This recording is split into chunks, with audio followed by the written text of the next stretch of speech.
Ya nos acompaña en la mesa de los desayunos José Luis Ábalos, secretario de Organización del PSOE. Buenos días. ¿Qué tal? Muy buenos días. Bienvenido de nuevo a los desayunos. Gracias. Le quiero empezar preguntando por ese... Bueno, no voy a adjetivarlo. Por ese debate ayer en el Congreso con las enmiendas a la totalidad, a la propuesta del PNV para derogar la prisión permanente revisable. ¿Cree que ayer los representantes políticos de todos los partidos estuvieron a la altura? Bueno, el problema no es un debate del que podamos presumir, y es evidente que es un debate que tampoco deseábamos algunos, y lo estuvimos advirtiendo previamente, que no procedía un debate de estas características, sobre esta materia, en una semana de duelo nacional, y que lo que corresponde por respeto y incluso por necesidad, estar centrados en el duelo, ¿no? Y no procedía de ninguna manera este debate. Lo advertimos, y la realidad pues nos ha dado la razón. Ahora, hay que advertir que este debate no se produce solo y exclusivamente en sede parlamentaria. Es un tema que está planteado en los medios, en la opinión, y por lo tanto yo creo que aquí nadie puede decir que está exento de esta cuestión, ¿no? ¿Vio el tuit de Carolina Vescanza? Este que le voy a mostrar, que dice: pido perdón a las víctimas, a sus familiares, a la sociedad española por no haber sabido tener un debate a la altura de su dignidad. Se lo pregunto porque también la presidenta de la Asociación Clara Campoamor, Blanca Estrella Ruiz, pidió perdón en nombre del PSOE. Dijo que... Mire, bueno, en nombre del PSOE. Tiene que pedir perdón en nombre de quien quiera, pero no de quien no le corresponde. Es como si yo pidiera perdón en nombre de otro partido o de cualquier familia. No tiene sentido, ¿no? Pero bueno, ya lo advertimos, pero también cada uno tiene que asumir su parte de responsabilidad, porque esto no... Es decir, hay unos que activan el proceso y otros quienes de alguna forma lo tenemos que torear, ¿no? Esto es una iniciativa del Partido Nacionalista Vasco, que estaba aparcada, y la activa el Partido Popular y Ciudadanos, y son los que nos llevan a este debate. Lo tenían facilísimo, tanto como no hacer nada, pero además nos llevan a un debate imposible para ellos, porque si lo que quieren es mantener esta pena, pues no actives el mecanismo que conduce a su derogación, porque ahora el problema lo tienen en que ya se ha iniciado el trámite, pero lo han iniciado ellos sin tener la mayoría necesaria. Es que me parece un acto de irresponsabilidad, tanto en origen como en proceso.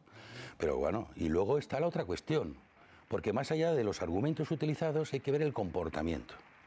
Y vamos a ver, ahí está registrada las cámaras, y hay un momento que tuve que pedir un poquito, de que pararan los insultos y la bronca en la bancada del Partido Popular. El resto estuvo en el debate muy serio y muy respetuoso. O sea, ajustémoslo, porque es que si no al final parece que todo el mundo tiene la misma responsabilidad. Nuestra posición al respecto es conocida, no hace falta exhibirla más, no hace falta ponerla en evidencia.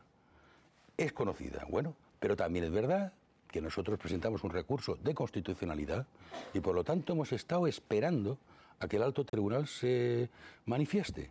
Por lo tanto no procedía ese debate, pero desde luego cuando no procedía era esta semana. En todo caso, ahora entiendo que ustedes siguen a la espera de ese pronunciamiento del Tribunal Constitucional y que en función de lo que diga, pues así... ¿Actuarán ustedes o no? Lo digo porque el Tribunal Constitucional puede decir que sí que es constitucional, y a usted al PSOE le puede seguir sin gustar la prisión permanente revisable. Sí, pero es muy importante mantenerse en los límites constitucionales. Es que esto es muy importante, respetar la Constitución y sobre todo respetar el constitucionalismo, porque el constitucionalismo representa también limitación de poderes. Es decir, por lo tanto, estas invocaciones a las mayorías coyunturales, uno debe saber que son anticonstitucionales, en el sentido de que no responden al espíritu constitucional, que lo que quiere es preservar los límites del poder. Hasta dónde puede llegar cada uno. Cifra los límites. Y eso es muy importante. Entonces, eso es lo primero. Después es verdad que dentro de esos límites puede haber diferentes propuestas.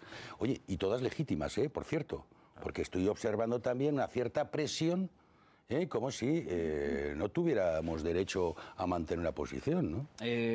Una más sobre este asunto. Más allá de la oportunidad o inoportunidad, más allá de que es verdad que Ciudadanos tenía la capacidad, como lo estaba haciendo, de bloquear este asunto en la mesa del Congreso, finalmente lo desbloqueó y se ha debatido ahora. Más allá de eso, hay una cuestión, bueno, que está ahí. Los familiares de las víctimas anuncian movilizaciones después de ese debate de ayer y de momento han recogido 3 millones de firmas. De momento 3 millones y siguen recogiendo firmas. ¿Eso de alguna manera a ustedes les hace replantearse, reflexionar sobre el tema o tienen la decisión perfectamente tomada? No, eso lo que nos hace ver es que efectivamente este es un tema de alta sensibilidad que nunca se nos ha escapado. Pero esa es la razón por la cual las cuestiones penales están al margen de las consultas populares. Esa es la razón. Es más, es que podríamos plantear incluso una iniciativa en favor de la pena de muerte o de la cadena perpetua sin ningún tipo de eufemismo. Pero es que, como digo, un sistema democrático no se maneja así, por pulsiones de mayorías coyunturales. Tiene que estar dentro del orden constitucional. Tiene que haber esos límites para determinadas expresiones. Porque animar todo esto no nos tiene que sorprender nada. Es que es de normal. Porque cuando se produce un daño de esta magnitud, uno quiere la mayor retribución frente a ese daño, ¿no? El mayor castigo. Pero eso es de natural. Y eso lo que nos debe llevar es a la comprensión. Pero desde luego no a la actuación del Poder Legislativo, no a la responsabilidad de quienes ejercen el gobierno. Son funciones distintas y no pueden manejarse por las mismas pulsiones, pero ni siquiera pueden tampoco suplantar ni el ánimo ni el dolor de quienes lo padecen, porque incluso cada víctima siente el dolor de un modo y su reacción no es siempre la misma. Y todo eso tenemos que respetarlo, pero frente a eso está la responsabilidad. Mire, a mí lo que me llama la atención, por ejemplo, es el cambio de actitud de Ciudadanos. Yo ayer estuve viendo la intervención de la portavoz en el anterior debate. Fue una intervención basada en los principios morales, principios de civilización, principios constitucionales. Estuvo blandiendo un ejemplar de la Constitución. ¿Cómo es posible que una posición política defendida en torno a principios, no coyunturas, en tan poco tiempo pueda variar? ¿Por qué? ¿Por temor al peso de la opinión pública o de la opinión que se va generando? Pero entonces nos deja una inseguridad, es decir, que hay quien se maneja en política en función de las corrientes que se van planteando y no en función de sus convicciones. Quiero que avancemos porque le quiero preguntar por los disturbios de esta misma madrugada en Madrid, en un céntrico barrio en Lavapiés. Bueno, ya sabe la controversia dónde está, porque lo que ha sucedido no lo sabremos hasta que haya una investigación, pero bueno, que perdía la vida un mantero después de una persecución policial como consecuencia de un paro cardíaco. Tengo aquí unas declaraciones que ha hecho esta misma mañana Pablo Iglesias, lamentando que se haya producido la muerte de un vendedor ambulante cuando lo que pretendía era ganarse la vida. Y habla de impunidad frente a la impunidad de los corruptos, que sigue siendo enorme. Y le quiero preguntar por qué, de alguna manera, él apunta hacia la policía. En este caso, cabe recordar que la policía es la policía municipal, la policía del Ayuntamiento de Madrid, gobernado por Manuela Carmena. Bueno, yo espero que no empecemos a distinguir ya las policías en función de la autoridad a la que sirven, ¿no? Porque esto me recuerda como a tantas cosas, ¿no? Que son buenas según... Yo creo que la policía cumple su labor. La policía cumple, actúa no por capricho, no por una decisión personal, sino porque evidentemente habrá instrucciones para impedir la venta ambulante. Es cierto también que es muy triste que alguien se tenga que ganar la vida contraviniendo ordenanzas o leyes, y que es evidente que uno lo hace cuando tiene que ganarse la vida y se expone a ello. Pero, en fin, establecer a partir de una serie de causas y efectos me parece un poco excesivo, ¿no? Yo creo que hay que ajustar la actuación de la policía en ese caso responde a instrucciones. De todas formas, la alcaldesa ha dicho, en la medida en que son policías locales, que va a abrir un proceso de investigación o de información, y a partir de ahí, pues bueno, lamentar siempre una muerte, pero tampoco nos vamos a precipitar, ¿no?, en hacer ya los diagnósticos en función de nuestra sensibilidad. Hay una investigación que ha anunciado ya la alcaldesa Manuela Carmena y hace falta saber qué es lo que pasó exactamente. Y quiero avanzar hacia esa escuela de buen gobierno del Partido Socialista, con presencias muy destacadas y ausencias muy destacadas. Presencias destacadas, José Luis Rodríguez Zapatero. Ausencias muy sonadas, Felipe González o Alfredo Pérez Rubalcaba. ¿Qué ha pasado? ¿Qué han dicho para pedir disculpas? Joaquín Almunia también fue secretario general y también va a estar. Lo digo por compensar. No, he dicho presencias muy destacadas y ausencias muy destacadas. Esto es como se ven las cosas, ¿no? Por cierto, el señor Almunia va a estar aquí el lunes en los desayunos. Bueno, él ha estado muy amable en todo este tema, yo se lo tengo que agradecer. Siempre muy dispuesto a lo que haga el partido y a lo que decida el partido. Yo creo que nosotros tenemos una historia muy larga que ha ido generando una cierta cultura política que creo que es muy saludable, ¿no? Y por ejemplo, de esta cultura nuestra se deduce siempre un principio de generosidad. El nuestro es un proyecto de generosidad. Nosotros somos cargos públicos de representación, de dirección, por la generosidad de otros que renuncian a serlo o simplemente por la generosidad que ejercen a la hora de depositar su confianza. Por lo tanto, frente a la generosidad, siempre nos tiene que a los demás mover un cierto agradecimiento. Y quienes tenemos responsabilidades o las hemos tenido, nos debe llevar a tener más ese agradecimiento. Por lo demás, las direcciones políticas son coyunturales y por lo tanto no debemos condicionar nuestro compromiso a una dirección. En este caso, el Partido Socialista está llevando a cabo una experiencia muy interesante.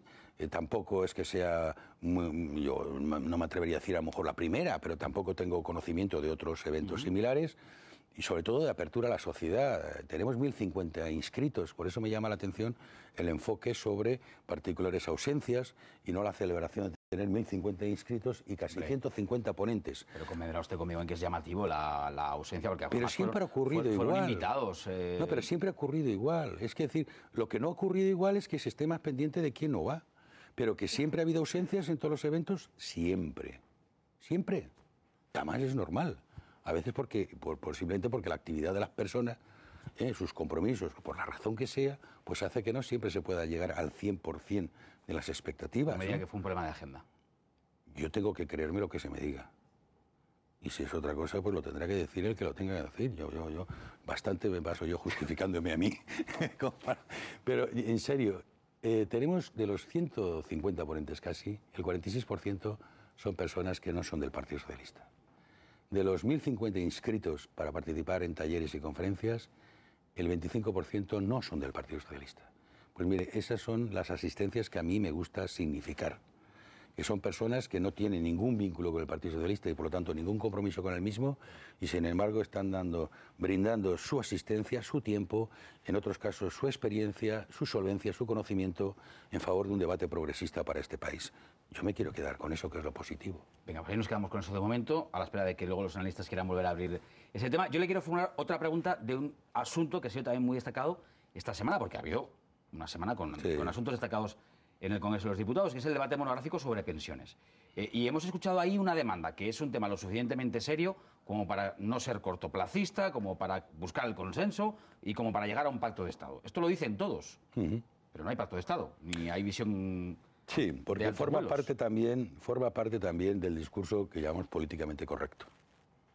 Pero luego cuando hay otro foro u otro espacio, pues uno dice que en el futuro, por cuestiones demográficas, por cuestiones de sostenibilidad financiera, pues hay que pensar en los fondos privados. Mire, piénsese que este modelo, del que en público todos decimos de defender, no es un modelo extendido universalmente. Más bien es bastante particular de Europa y en concreto también de España. Por lo tanto, hay otras opciones políticas y hay otras opciones en el mundo. Y hay quien piensa en esas opciones. Hay una tendencia neoliberal que siempre está pensando en privatizar pues todo. Y en este caso, pues las pensiones también. Ahora, en el sede parlamentaria, en un debate como esto, pues nadie lo va a decir así, pero lo dicen al margen. Entonces, pero mire, la mejor forma de demostrar que se creen las cosas es ejerciéndolas.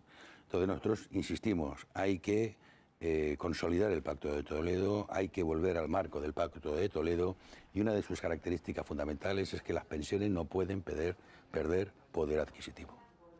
Pero eso de volver al Pacto de Toledo es lo que dijo en tribuna Mariano Rajoy. Sí, bueno, pues eso se hace, se verifica cumpliéndolo. Por lo tanto, lo que tiene que hacer es actualizar las pensiones en función del IPC. Hace eso, efectivamente vuelve al Pacto de Toledo. ¿Y cómo se financia eso? Pues eso se tiene que financiar con la solidaridad de todos los españoles, porque es que esa es la naturaleza de la seguridad social, de las pensiones. Esa es la naturaleza de las pensiones. No es una cuestión de retribución, ¿eh? Esto es una cuestión que funciona gracias a la solidaridad de los que trabajan, del país entero. Y esta solidaridad tiene una justificación, más allá de atender a un colectivo que ha aportado mucho a la riqueza nacional, esta tiene que ver mucho con el concepto de dignidad que tenemos de este país.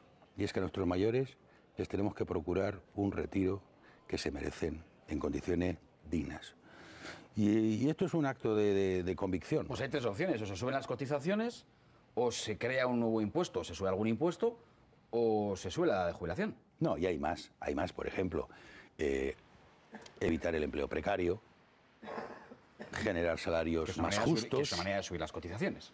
Claro, pero sí, pero no subiendo la carga, sino elevando los salarios, que además ayuden también a la economía y a generar un cierto consumo, más allá de la justicia. Usted sabe que llevamos en este país muchos años sin ningún tipo de subida. Sin embargo, en teoría, 5 años vamos creciendo económicamente. No hay ningún efecto en la sociedad de reparación social, de redistribución de ese beneficio económico. No lo hay.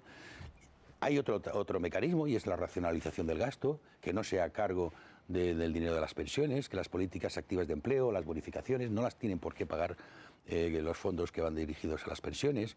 Y hay, evidentemente, también política fiscal. ¿Qué hacer? Claro que sí. Abrimos la mesa con todos estos asuntos y alguno más que quieran introducir nuestros analistas. Os recuerdo, como siempre, Esther, las normas de brevedad y contundencia en la pregunta. Esther Jara empieza preguntando. Manuel Marín, José Manuel González Huesa y Leonor Mayor quieren también preguntar. Adelante, Esther. Pues un tema que no ha dejado de ser recurrente desde hace meses, bueno, incluso años, si nos ponemos, pero yo le quería preguntar sobre Cataluña y, en fin, ya sé que viene sin la bola de cristal, pero el bloqueo se mantiene. Han salido algunas voces, ¿no?, diciendo que hay que buscar otra solución imaginativa porque el bloqueo viene del mismo Puigdemont y de Junts per Cat. No sé si el PSC estaría en disposición de sumarse a alguna propuesta imaginativa y cuáles son las líneas rojas, o siguen siendo, porque las ha tenido, ¿no? Pues el PSC, hombre, nos gustaría que el PSC tuviera otras condiciones que les permitiera efectivamente liderar ese desbloqueo. Ya sabemos el resultado electoral, pues que nos ha dejado en la posición que nos ha dejado, pero fíjese que el PSC, sin embargo, lo está intentando desbloquear de alguna manera, y es intentando que los plazos empiecen a contar. Porque esta situación de desbloqueo está permitiendo esto, ¿no?, de que los plazos no transcurran, pues lo único que hace es contribuir al bloqueo, garantizar el bloqueo en definitiva. Y el PSC lo que está intentando es que los plazos, al menos, haya decisiones judiciales que permitan que los plazos empiezan a correr. Y por lo demás, insistiendo en que tiene que Cataluña volver a la normalidad, y eso pasa por tener un candidato viable, un candidato dentro de la legalidad. Pero yo creo que la estrategia del señor Puigdemont es que se produzca un bloqueo prolongado y unas nuevas elecciones. Es la forma también de compensar que él no sea el candidato. Está ya en esa cuestión personal, y tenemos a todo un pueblo, en cierta forma, secuestrado por esas decisiones, ¿no?, que hacen tener una situación de ingobernabilidad y anómala, porque la aplicación de esta medida extraordinaria que supone el 155, pues se debe exclusivamente a esa situación. Manuel. Fíjese, buenos días. Tenía que apuntado, digo, algo está pasando cuando no le preguntamos por Cataluña, ¿no? algo raro está pasando. Te he hundido la pregunta. No, tenía el comentario, pero está bien, pero es verdad que es así. Porque de pronto parecía que no había más problemas en el país que lo que hablábamos al principio. No, antes le preguntaba a Sergio, y nos dice que le llama a usted la atención que enfoquemos el ciclo de buen gobierno del Partido Socialista, de la Escuela Jaime Vera, por las ausencias.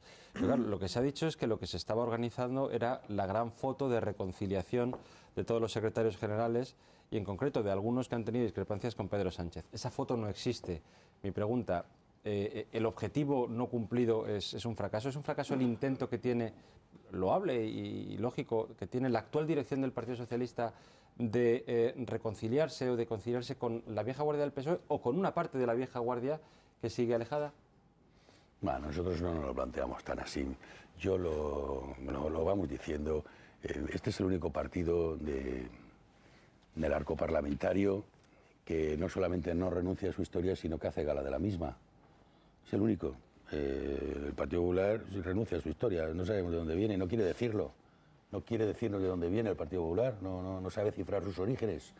Ciudadanos y Podemos, como son de generación espontánea, pues tampoco tienen historia. El único partido que dice tener 140 años, y lo dice con orgullo, somos nosotros. El único partido que reivindica la obra de sus gobiernos somos nosotros. Yo no he visto todavía al Partido Popular hacerse una foto ni con Rajoy, ni con Álvarez Cascos, ni en fin, ¿qué vamos a decir? No se las hace, porque no se las puede hacer, entre otras cosas. Por lo tanto, nosotros somos un partido que combina historia y futuro. Pero al mismo tiempo que evocamos nuestra historia, porque no estamos dispuestos a descapitalizarnos de aquello que nos da un cierto crédito, también apostamos siempre por una cierta renovación y una cierta solvencia con las direcciones que vayamos poniendo. Pero eso ha sido una tensión permanente en nuestro partido. Reconocimiento del pasado, evocación de nuestra obra, pero al mismo tiempo mirando siempre al futuro. Esa entre historia y renovación es una constante. Y se ha dado con todas las direcciones, con todas, y con todos los secretarios generales siempre han reivindicado tener esa autonomía necesaria para desarrollar adelante un proyecto que, por cierto, es el proyecto que nos ha conferido la confianza de la militancia en el pasado Congreso. José Manuel quiere formular una pregunta. Bueno, señor Ábalos, yo me gustaría preguntarle por el partido por Ciudadanos. Han mencionado antes la actitud de ellos en el tema de la prisión permanente revisable. Usted llegó a tener un acuerdo con Pedro Sánchez en aquella legislatura que no llegó a tener finalización. ¿Les preocupa su ascenso en las encuestas? Porque parece que hay una parte del electorado de ustedes que va hacia ellos. No, bueno, a nosotros lo que nos preocupa, en todo caso, es que la derecha vuelva a gobernar por más que se cambie de nombre. Eso es lo que realmente nos preocupa. Ya hemos tenido 7 años de políticas de derecha y no queremos tener más años. Y entonces la deriva de Ciudadanos, pues evidentemente parece que está en una competición con el Partido Popular a ver quién es más de derechas. Ha decidido, digamos, lidiar esa competencia por ese extremo. Ha evocado o ha recordado el pacto que tuvo con nosotros. Sí. Uno de los acuerdos de ese pacto fue la revocación de la prisión permanente revisable. Puede ser que podemos seguir insistiendo, lo cual nos lleva a decir no es solamente el cambio de posición de Ciudadanos, sino que lo importante es lo que pactamos y no tanto con quién se pacta. Y por lo tanto, nosotros seguimos reivindicando que aquel acuerdo que respondía a un 70% aproximadamente de nuestro programa electoral y según el PP al 100%, hubiera sido muy bueno para el país porque lo estamos viendo ahora. Estamos viendo un bloqueo de la acción de gobierno tremendo. Esta semana estamos hablando de lo de pensiones, hablando de la prisión permanente, pero nos olvidamos de que ha sido una semana muy negra para el gobierno, donde ha perdido todas las votaciones del Congreso. Un gobierno no se puede permitir esto, que todas las semanas evidencie su minoría parlamentaria y que su socio de investidura, su socio para poder gobernar, le haya dicho en público en la sesión de control del miércoles que el Partido Popular no ha cumplido nada, que los únicos que han cumplido son Ciudadanos dándole el sí, pero que no han visto en las 150 medidas pactadas ningún resultado. Y lo que no puede ser este gobierno, que es incapaz de gobernar, se nos tenga que inventar el tema de la prisión y la explotación del dolor por su incapacidad para hacer frente a Cataluña, a las pensiones, a la educación, al empleo. Es decir, y como no tiene respuesta para todo eso, nos lleva a este debate infernal entre los ciudadanos de este país. Leonor. 2 cositas muy rápidas. Ayer, que la sesión plenaria fue tan compleja, se hablaba de que había tensión en el Grupo Parlamentario Socialista, incluso se rumorea de la posibilidad de que se cambie de portavoz. No sé si nos puede anunciar algo al respecto. Sí, se le puede anunciar algo. No hay nada de ello cierto. Pero tensiones hay. Tensiones hay. No, las tensiones, bueno, las tensiones en nuestro grupo parlamentario siempre lo ha habido, porque este no es un grupo militarizado, ¿no? Hay otros que sí, el nuestro no. El nuestro siempre ha tenido un debate, no ahora, lo tuvo en toda la etapa previa, anterior, hemos tenido, yo recuerdo que incluso cuando estaba el presidente, incluso, lo digo porque había gobierno, que entonces parece que el grupo parlamentario está más sometido, ¿no? Pero incluso con el presidente Zapatero, yo recuerdo pues las críticas a las políticas de ajuste con la crisis, recuerdo los debates en torno a la reforma laboral, a la reforma de pensiones, me acuerdo perfectamente, siempre las ha habido. Entonces, ese debate siempre está, pero recientemente, esta misma semana, tuvimos una reunión del grupo parlamentario donde teníamos temas tan importantes como este de las pensiones o el propio de la pena de prisión permanente y no hubo ninguna voz crítica. No hubo, lo único es, pues como somos un grupo parlamentario que nos preocupa también un poco la tranquilidad del país y que no nos gustan los debates tensos ni fraccionar a la sociedad, más bien cohesionarla, pues este debate es muy molesto por eso, porque no cohesiona, fracciona. Y la sociedad nunca es bueno fraccionarla. Lo tenemos que ir dejando. Una más, me piden, y yo, si me lo piden los compañeros que están siguiendo al PSOE ahí en la Escuela de Buen Gobierno, me dice, pregúntale si está confirmada la presencia o no de Susana Díaz. Qué gracioso, no sé. A mí no me ha llegado todavía bueno, nada. Me encanta haberle hecho gracia, pero me lo están preguntando desde allí, desde la propia escuela, ¿eh? Bueno, no sé, es que a mí no me ha llegado nada. O sea, que no sabemos si va o no la presidenta andaluza. Pero debo ser yo más accesible, porque me hacen más a mí la pregunta que la interesada.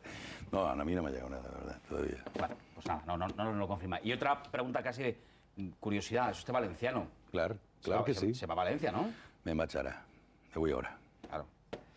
Sabía yo, porque estamos en fallas. Pero torne de más, ¿eh? Mañana estoy aquí. O sea, que se va hoy, Sí, se vuelve nada, mañana. voy a pasar la noche. Tengo los niños de vacaciones y también son familia y también... Pues ahí puede dejarnos la firma. Señor Ábalos, le dejo aquí el rotulador, ya se lo sabe, y ahora enseguida, ahí se acerca la cámara para que nos deje la firma. Vale. José Luis Ábalos, Muy bien. que se va ahora mismo a Valencia, aunque torna de más.